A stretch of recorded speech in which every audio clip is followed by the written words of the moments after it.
देखिए, ईडी की रेड इस शासन में एक ऐसा बन चुका है कि जिस प्रदेश में भी चुनाव की दस्तक होती है, साथ साथ ईडी और दूसरी एजेंसीज हैं पहुंचना शुरू हो जाती हैं। तो अब हरियाणा के चुनाव हैं 2.5-3 महीने बाद, तो मैं तो इसको उसी नज़र से देखता हूं। बाकी तथ्य क्या हैं वो मेरे को नहीं पता। मैंने भी सोशल मीडिया पे देखा था कि राव दान सिंह जी के यहाँ ईडी की रेड शायद आज सुबह से चल रही है, तो मैं उस विस्तार में तो नहीं जाता। लेकिन एक साधारणतः जिस प्रकार से जो हमारी सरकारी एजेंसीज का दुरुपयोग हो रहा है और ख़ास तौर पे बिल्कुल राजनीतिक उल्लू सीधा करने के लिए, ये बहुत दुर्भाग्यपूर्ण है। और ये बहुत गलत परिपाटी है जो स्थापित की जा रही है, क्योंकि ये चीज़ें आज जो हैं इनका कल को रिएक्शन भी होता है। तो इस प्रकार की चीज़ों से सरकार को गुरेज करना चाहिए। और हमने नतीजे देख भी लिए। जो पूरा महाराष्ट्र में जिस प्रकार से खेल किया गया पार्टियों को तोड़ने का, उसमें भी इन एजेंसीज़ की बहुत बड़ी भूमिका थी। बीजेपी में जाने के बाद उनसे अलायंस करने के बाद या उनको ज्वाइन करने के बाद मुकदमे भी ख़त्म हो जाते हैं, ईडी का और बाकी एजेंसीज़ का हाथ भी नरम हो जाता है या उठ ही जाता है पूरी तरह से। लेकिन लोगों ने उसको पसंद नहीं किया।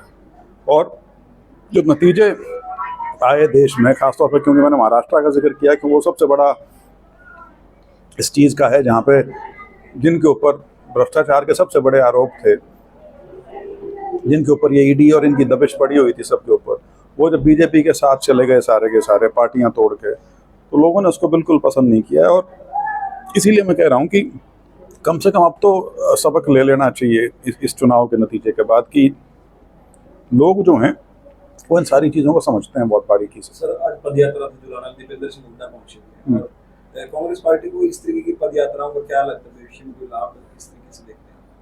नहीं, देखिए, विपक्ष जो भी होता है, खास तौर पे क्योंकि अब इलेक्शन बिल्कुल करीब आ गए, तो अपनी अपनी रणनीति के अनुसार चुनाव की तैयारी में सब लगे हैं। और जो सरकार की कारगुजारी है उसके खिलाफ जो एक पूरा कच्चा चिट्ठा तैयार किया है उसको लोगों तक पहुंचाने की बात है।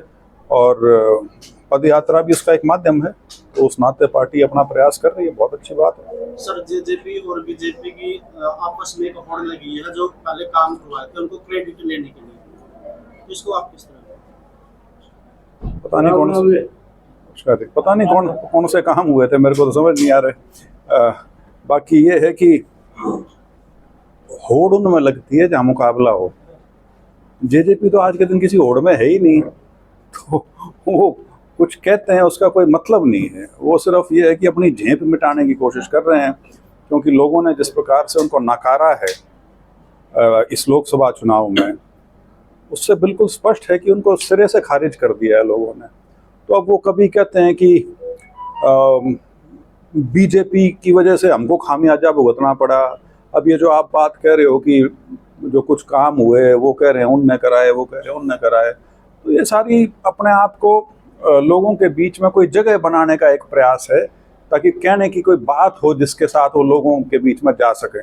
लेकिन अभी उसकी कोई संभावना नहीं।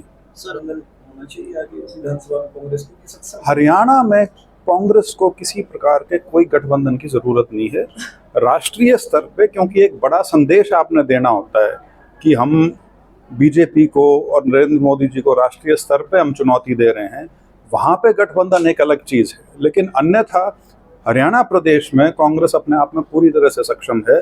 और आज के दिन जो माहौल है, कांग्रेस बहुत बड़ी जीत की और हरियाणा में बढ़ रही है, तो गठबंधन की कोई आवश्यकता कांग्रेस को तो यहाँ तो नहीं है। और नहीं, बोलिए। सर, कांग्रेस जो कम बैक की है, कांग्रेस वापसी करेगी सर, रणजीत सिंह ने कहा कि कांग्रेस का वजूद ही हरियाणा में खत्म है। किसने कहा है? कांग्रेस का वजूद खत्म है? बड़ी अच्छी बात है जी। मतलब अगर उनका ये मानना है तो वो तो हिंदी में एक कहावत है, प्रत्यक्ष को प्रमाण की आवश्यकता नहीं होती। तो 0 लोकसभा से 5 आई हैं, आध सीट आई हैं, और जिस प्रकार का माहौल अब आगे बढ़ेगा, असेंबली के चुनाव जब तक आएंगे तो वजूद तो उनको देखना है जिनका वजूद खतरे में है। कांग्रेस का तो हरियाणा में भविष्य और देश में भी अब तो उज्जवल है बहुत। सर, अभी निर्दलीय विधायक के समर्थन में वापस लेने की चर्चाएं चली थी, लेकिन वापस उन्होंने कहा कि जो बीजेपी का राजस्व में अफसरशाही आ गई है नेताओं की या विधायकों को, इस तरह देखते हैं कि अफसरशाही कितनी आ गई। तो यहाँ पे बीजेपी ये सिर्फ हरियाणा की बात नहीं है, ये आम तौर पे बीजेपी की सरकार जहाँ पे भी है आपको यही देखने को मिलेगा। मुख्यमंत्री होगा और उसके साथ सारी सरकार अफसरशाही चलाती है। यहाँ तक कि जो मंत्री जो हैं उनकी भूमिका भी बहुत कम रह जाती है। चाहे आप केंद्र की सरकार को देख लीजिए, चाहे आप जितने भी बीजेपी शासित प्रदेश हैं, उत्तर प्रदेश को देख लीजिए, राजस्थान को देख लीजिए, मध्य प्रदेश को देख लीजिए, ये हर जगह की कहानी है। तो हरियाणा में कोई ऐसी चीज़ बीजेपी नहीं कर रही जो और जगह वो नहीं कर रहे। उनका सरकार चलाने का तरीका ही ये है और यही कारण है कि इतना असंतोष है खासतौर पर लोगों में, क्योंकि जो जन सुनवाई है वो जनप्रतिनिधि से ही लोगों को संतुष्टि होती है, वो अधिकारियों से नहीं होती। अधिकारी ठीक है पॉलिसी बना सकते हैं, उनका क्रियान्वयन करवा सकते हैं, लेकिन लोगों को जो तकलीफ है उसका निदान तो प्रशासन ही करेगा, लेकिन उसका माध्यम जब तक पब्लिक रिप्रेजेंटेटिव नहीं होगा संतुष्टि नहीं हो सकती। Thank you.